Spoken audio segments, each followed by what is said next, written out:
Hello everybody, welcome to Unit 3, Chapters 5 and 6, Intermediate Accounting 1. I'm Maria Simmons, and we are going to go over several exercises tonight, examples from your text. So let's get started. The first one we are going to go over is E519. It's journalizing a purchase transaction from an invoice. This is in regards to Learning Objective 2 in Chapter 5, which is account for the purchase of merchandise inventory using a perpetual inventory system. So what we have here, it gives you the following information, that as of October 1st, you have cash of $769.35. And Kingston Tires received the following invoice from a supplier, Fields Distribution, Inc. Here is the invoice. Gives all of this information, the date, sold to, the payment terms, net 30, gives the description of what was sold, how many was shipped, the price, and the total amount. When they were due, the due date with the discount, and if it's paid on this date, without the discount. So this is what you have, the requirements. Journalize the transaction required by Kingston Tires on September 23rd, 2018. Do not round numbers to the nearest whole dollar. Assume tires are purchased on account. Journalize the return on Kingston's books on September 28, 2018 of the D39X4 radials, which were ordered by mistake. Do not round numbers to the nearest whole dollar. And the third requirement is journalize the payment on October 1st, 2018 to Field Distribution, Inc. Do not round numbers to the nearest whole dollar. So all of the information you need is right here. And right here, how much cash you have. So the solution is here. Here are the requirements, 1, 2, and 3. Here's how you journalize them. On September 23rd, you debit merchandise inventory for $929.60 and credit accounts payable. That's the total transaction. And then on the 28th, you debit accounts payable for $152.48 for merchandise inventory.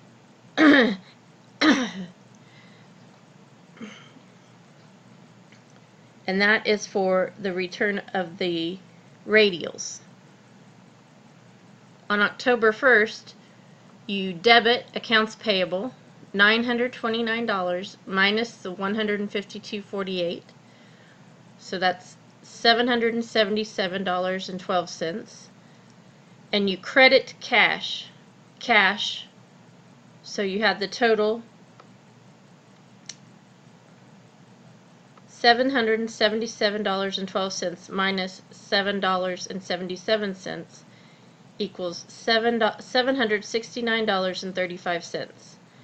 Your merchandise inventory, $777.12 times 1 cent equals $7.77. So that's all. These are your solutions.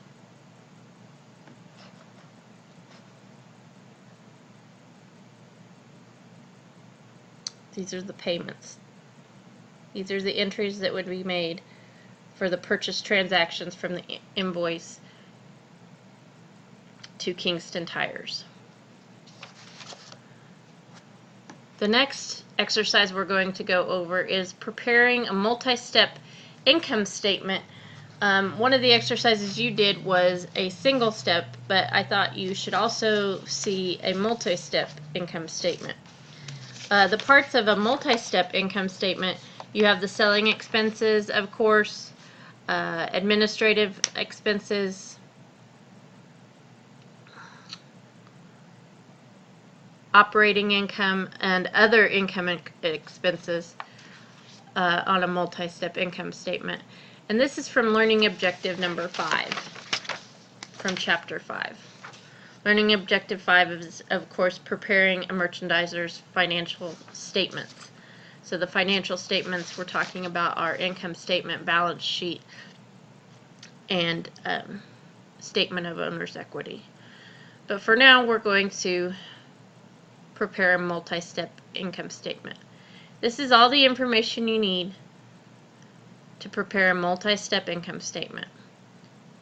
The gross profit is right here. So this is what a multi-step income statement looks like. You enter the net sales revenue. It's for a time period, year ended. Net sales revenue, $235,700. Cost of goods sold, $107,550, which leaves you a gross profit of $128,150. Then you enter your operating expenses, $27,400. Your administrative expenses, $14,200. Then you total those as total operating expenses, $41,600. And you subtract those from your gross profit, and that equals operating income of $86,550. Then you add in any other income or expenses. This would include interest expense. So you subtract that here, $2,800. So you subtract that, and that gives you your net income, which is $83,750. So this is what a multi-step income statement looks like. It has the other income and expense section in it. Excuse me.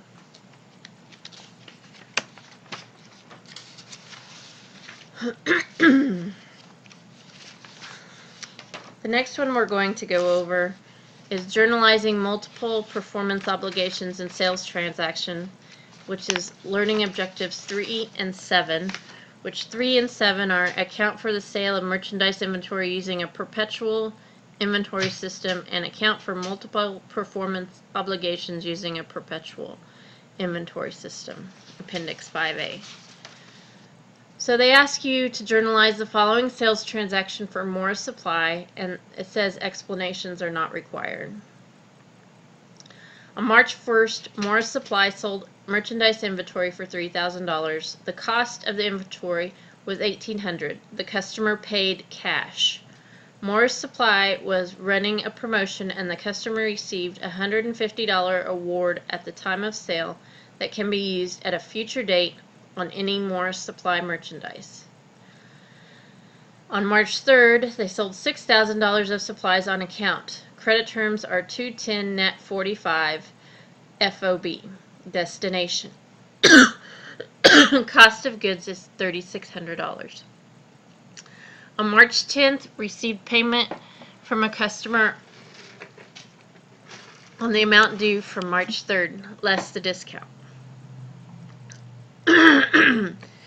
Oops, sorry. On April 15th, the customer used a $150 reward when purchasing merchandise inventory for $200. The cost of the inventory was $120. The customer paid cash. Sorry, I have allergies. So here's the solution. For the March 1st transaction, you would debit cash for $3,000. You would credit sales revenue, $3,000 minus $150 award, and then you would also credit unearned revenue for the $150 award because you haven't earned that revenue yet. It will be at a future date. Also on March 1st, cost of goods sold for $1,800 and merchandise inventory for $1,800. On March 3rd, accounts receivable for $5,880. Sales revenue $6,000 minus $6,000 times 0.02. $58.80. On March the 3rd, cost of goods sold $3,600, merchandise inventory $3,600. On March 10th, you received cash $58.80 and accounts receivable $58.80.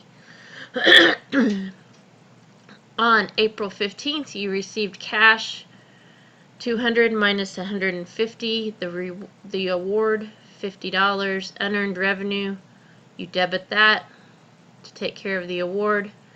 The sales revenue was $200.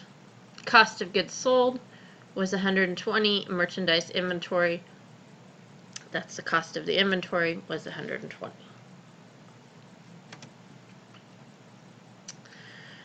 We're going on to Chapter 6 now. Chapter 6, correcting an inventory on E6-24, correcting an inventory error 2 years. It covers learning objective 5 in Chapter 6, which is measure the effects of merchandise inventory errors on the financial statement. So here, Nature Foods Grocery reported the following comparative income statements for the years ended June 30th, 2019 and 2018. And during 2019, Natural Foods Grocery discovered that ending 2018 merchandise inventory was overstated by $5,500. Now, they would have done that by doing a physical count. They could have done that in an audit or a cycle count, which I've talked about. Requirements: prepare corrected income statements for the 2 years. And 2, state whether each year's net income before your corrections is understated or overstated, and indicate the amount of the understatement or overstatement. So here are the corrected income statements. I'll show you the calculations below.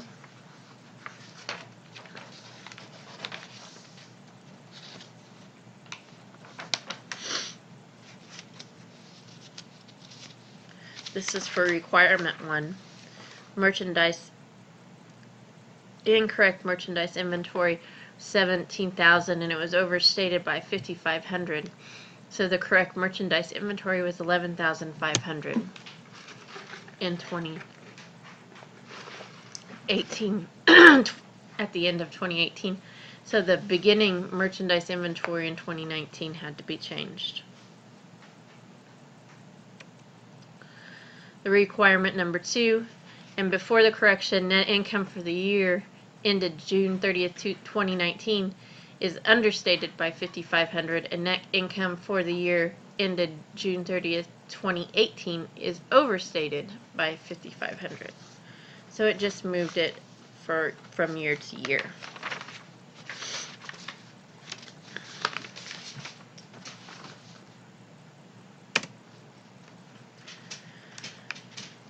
E6-25, computing the inventory turnover and days sales in inventory. This is in regards to learning objective 6, which is use inventory turnover and days sales in inventory.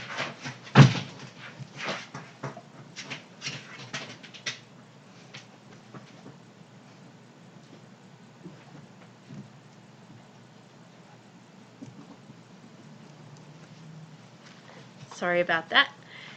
And days sales and inventory, learning objective 6, which is use inventory turnover and days sales and inventory to elevate business performance.